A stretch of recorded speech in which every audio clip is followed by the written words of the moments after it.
Nii, nüüd ma olen siis saanud e-kirja selle kohta, et domeeni registreerimine õnnestus ja virtuaalserver on domeenile avatud. Nüüd ma saan siduda siis oma domeeni WordPressi lehega. Kõigepealt siiski tahame ühe teise asja ära teha ja ma näitan kohe, mis asi see on. Haldame serverit ja siin looma uue e-posti aadressi. Tüüpilise info.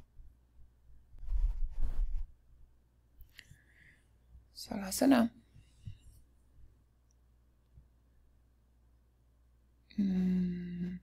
Mida ma nüüd siis panna tahan siia?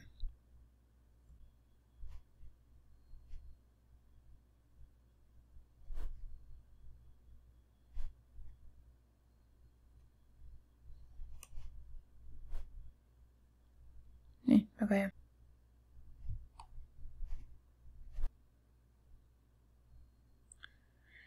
See on tehtud.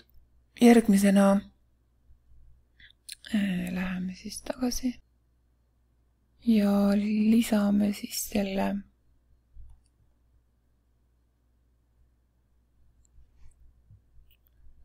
domeeni WordPressi. Läheme siin Zone Plussi.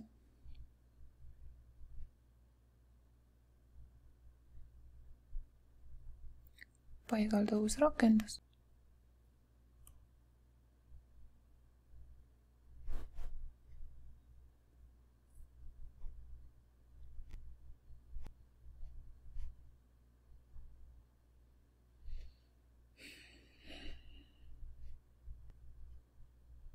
Väga aeglane internet. Hetkel.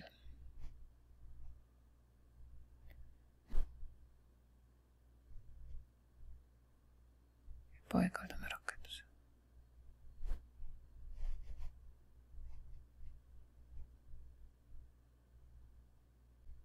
Nii, väga hea. Nüüd ma sain omale e-posti aadressile ja seal seisab siis info selle kohta, mis on kasutaja nimi mul WordPressi lehele ja mis on hetkeline parool, mille ma saan muidugi ära muuta.